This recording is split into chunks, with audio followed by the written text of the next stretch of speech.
Dostlar salam, hər vaxtınız xeyir olsun. Bugün sizlərlə dövlət qulluğu qanunvericilik dərslərimizə davam edirik və bizim bugünkü mövzumuz Konstitusiyanın 5-ci bölməsi hüquq və qanun, eyni şəkildə 10-cu fəsli qanunvericilik sistemi olacaq.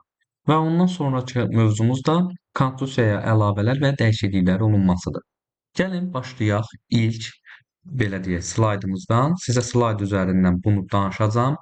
İlk olaraq biz konstitusiyadan danışaq. Söhbət nədən gedir? Konstitusiya, baxın burada da qeyd olunur ki, digər bütün hüquqi aktlardan üstündür və ən yüksək hüquqi qüvvəyə malikdir. Bunu mütləq yadınızda saxlayın və eyni şəkildə birbaşa hüquqi qüvvədədir Azərbaycan Respublikasının konstitusiyası və üçüncü olaraq qanunvericilik sistemimizin əsasıdır. Yəni qanunvericilik sistemi məhz bu sənəd üzərində qurulur.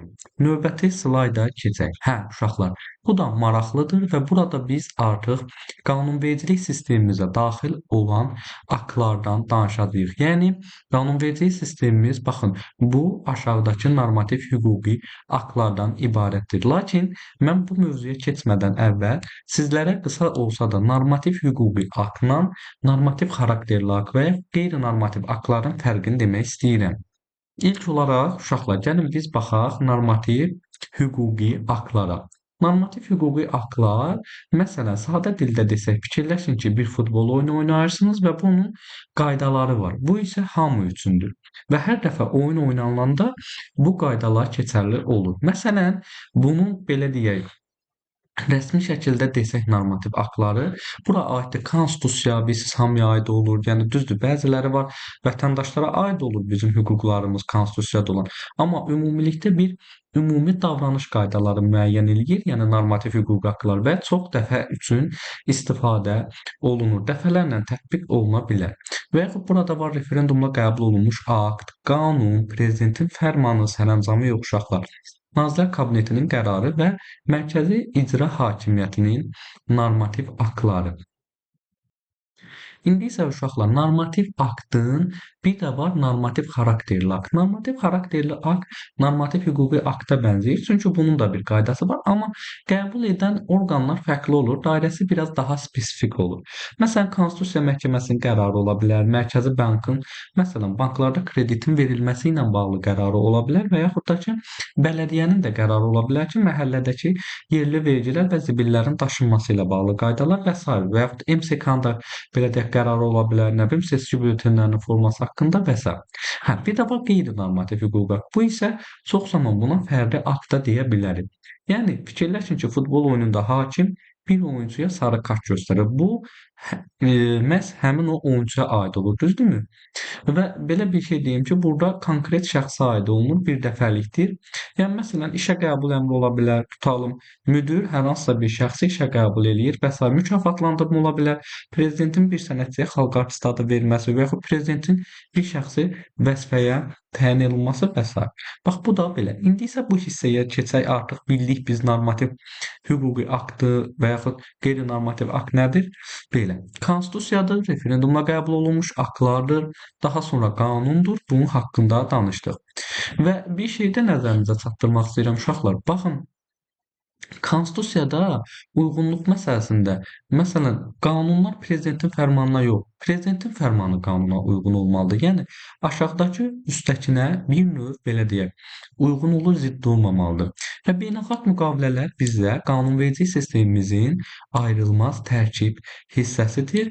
Eyni şəkildə bir şey də deyim ki, yerli icra hakimiyyətləri isə, yəni qanunvericilik sisteminə daxil olan aktlara, yəni bax bunlara zidd gəlməyən normativ xarakterli aktlar qəbul eləyə bilərlər.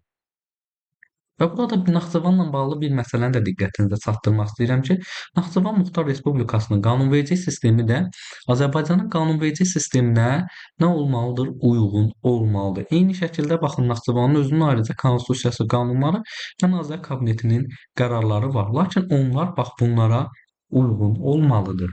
İndi isə keçək digərinə. Burada artıq normativ hüquqi aktlardan danışacağıq ki, qeyd olunur ki, normativ hüquqi aktlar hüquqa və haqq ədalətə əsaslanmalıdır və bir məsələni də diqqətinizə çatdırmaq istəyirəm ki, referendumla qəbul olunmuş aktlar yalnız dərc edildikdə ümumiyyətlə məcburi olur. Ümumiyyətlə hər hansısa bir normativ hüquqi akt dərc olunmalıdır ki, o məcburiliyi bilinsin. Və burada qeyd olunur ki, heç kəs dərc edilməyən normativ hüquqi aktın icrasına məcbur edilə bilməz. Yəni aktların tətbiqi və icrası yalnız dərc edildikdən sonra məcburi olur. Sonra qanunu qüvvənin geriyə şamil edilməsi məsələsi var. Son YouTube kanalımda da bununla bağlı bir məsələdə danışmışdım. Qeyd olunur ki, normativ hüquqi aktların qüvvəsi geriyə şamil edilmir. Amma istisnamız var ki, əgər bu ümumiyyətlə vəziyyəti yaxşılaşdırırsa, məsuliyyəti aradan qaldırırsa və yüngülləşdirirsə, bu zaman geriyə şamil olunur. Məsələn, fikirləşin 1000 manatlıq bir cərimə etmisiniz, sonra yeni qanunla bu artıq 200 manat olur. O zaman siz yeni qanun qəbul olunub ki, bu 200 manat, bax bunu ödəyirsiniz, 1000 manatı yox. Bu haqqda geniş videom var. Növbəti baxaq uşaqlar, bu önəmli məsələdir. Məhz 149-cu maddədə bu hissədə imtahana tez-tezə suallar düşür. Gördüyünüz kimi burada bizim normativ hüquqi aktlarımız var. Konstitusiya, qanun, fərman, Nazirlər Kabinetinin qərarı, mərkəzi icra hakimiyyəti orqanlarının aktları. Və burada qeyd olunur ki, baxın yuxarıda da deyil, hər bir akt özündən yuxarıdakına tabedir. Məsələn, qanun konstitusiyaya zidd olmamalıdır, fərman eyni şəkildə konstitusiya və qanuna zidd olmamalıdır. Nazirlər Kabinetinin qərarları isə konstitusiya, qanunlara və fərmanlara zidd olmamalıdır. Mərkəzi icra hakimiyyətinin orqan aktları isə bax özündən yuxarıdakı aktlara zidd olmamalıdır. Bunu da mütləq şəkildə yadımızda saxlayaq. Sonra keçək digərinə. Bunu bildik. Növbəti və burada 151-ci maddədə qeyd olunduğu kimi deyir ki, tərəfdar çıxdığımız beynəlxalq müqavilələr ilə əgər qanunverici aktlarımız arasında ziddiyyət yaranırsa, beynəlxalq müqavilələr tətbiq olunur. Amma bir məsələ də var. Burada milli qanunvericilik sistemimizdə sadəcə konstitusiya və referendumla qəbul olunmuş aktlar istisnadır. Ondan sonra gələnlər isə bəli, ziddiyyət yaranırsa, o zaman beynəlxalq müqavilələr tətbiq olunacaq. Növbəti sual burada konstitusiyaya artıq dəyişiklikdən və eyni şəkildə də əlavələrdən danışacağıq ki, qeyd olunur ki, burada konstitusiya dövlətin əsası olsa da zamanla dəyişən şərtlərə uyğunlaşmaq üçün dəyişdirilə bilər. Yəni düzdür, konstitusiyada bu söz yoxdur, ümumi anlayış kimi vermişəm. Və konstitusiyanın dəyişdirilməsi var və bir də biz keçmişdik dəyişdirilmə və qəbul edilmə. Uşaqlar dəyişdirilmə nə ilə olurdu? Dəyişdirilmə yalnız referendumla həll olan məsələlərdən biri idi. Eyni şəkildə qəbul edilmədə. Və burada qeyd olunur ki, Azərbaycan Respublikasının prezidenti və yaxud Milli Məclis təklif eləyirsə, konstitusiyada dəyişikliklərlə bağlı, o zaman təklif olunan dəyişikliklərlə dair əvvəlcədən Konstitusiya Məhkəməsinin baxın rəyi alınmalıdır və dəyişikliklər yalnız referendumla qəbul oluna bilər. Bunu da yadımıza saxlayaq. Növbətisinə baxaq. Və burada biz artıq birinci bölmədə də mən bu haqda danışmışdım ki, baxın aşağıdakı məsələlər üzrə dəyişiklik və yaxud ləğv təklifləri referenduma çıxarıla bilməz. Görürsünüz bu qəşəngdə belə bir sxemimiz var ki, yəni bu içəridə toxunulmaz maddə də deyə bilərik bura. Birinci xalq hakimiyyəti, ikinci, altıncı, yeddinci, səkkizinci, 21-ci, yəni dövlət dili maddəsi, yəni burada əks olunmuş müddəalar dəyişdirilə bilməz və bununla bağlı ləğv məsələləri də referenduma çıxarıla bilməz. Eyni şəkildə 3-cü fəsildə nəzərdə tutulmuş insan və vətəndaş hüquq və azadlıqlarının ləğvi və yaxud beynəlxalq müqavilələrdə nəzərdə tutulduğundan daha artıq dərəcədə məhdudlaşdırılması. Yəni nə deməkdir bu? Məsələn, hər hansısa bir nikah hüququnun ləğvi və yaxud sizin əmək hüququnuzun ləğvi məsələsi bunlar da referenduma çıxarıla bilməz. Diqqətli olun. Növbəti isə konstitusiyaya əlavələrin olunmasından danışacağıq və konstitusiyaya əlavələr baxın prezident və yaxud Milli Məclisin ən azı 63 deputatı tərəfindən təklif olunur.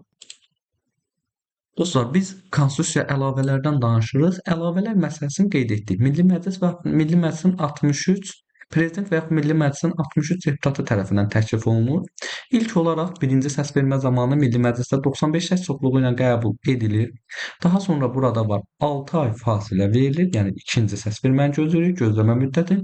İkinci səsvermə isə yenidən 95 səs çoxluğu ilə qəbul olunur və ikinci səsvermədən sonra prezident tərəfindən imzaladıktan sonra artıq konstitusiyaya əlavələr qüvvəyə minir və onu da deyim ki, konstitusiyaya əlavələr konstitusiya qanunu şəklində qəbul olunur və bilirsiniz konstitusiya qanunları 95 səs çoxluğu ilə qəbul olunurdu və prezident imzalamasa qüvvəyə minmirdi. Və burada bir məsələ var ki, qeyd olunur ki, konstitusiya qanunları şəklində qəbul olunub, bunu dedim artıq və konstitusiyanın ayrılmaz hissəsidir bu konstitusiya qanunları və onun əsas mətninə zidd olmamalıdır. Bunu da yadımızda saxlayırıq. Və bir məsələ var, əlavələrlə bağlı mən bunu birinci bölmədə də danışmışdım artıq sizə.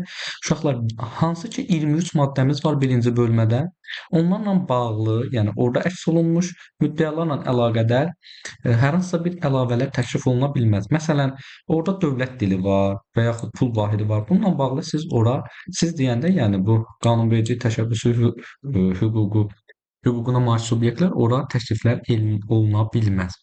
Bax, bu da belə uşaqlar. Bu barədə mən danışmışdım artıq sizlərə. Burada isə ümumiyyətlə proseslərin müqayisəsi var. Buna da baxmaq olar. Məsələn, burada dəyişikliklərdir, əlavələrdir. Görürsünüz, əlavələr necə olunur? Məsələn, dəyişikliklər referendumdan dedik, amma əlavələr Milli Məclisdə səs vermək olur. Burada məsələn dəyişikliklər xalqın səsidir, bu prezidentin imzasıdır və s. Görək növbəti slaydımızda nə var? Əslində bunları oxumağa, bu hissəni oxumağa sizin ehtiyacınız yoxdur. Sadəcə bu konstitusiyadır. Burada qeyd olunub referendum yolu ilə, bəli bilirsiniz, dəyişikliklər olunur, qəbul olunur və parlamentdə isə buna əlavələrin təklif olunması məsələsi var. Bu barədə də danışdıq.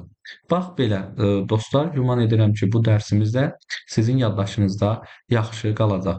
İzlədiyiniz üçün hər birinizə təşəkkür edirəm. Sağ olun, növbəti dərslərdə görüşənə qədər.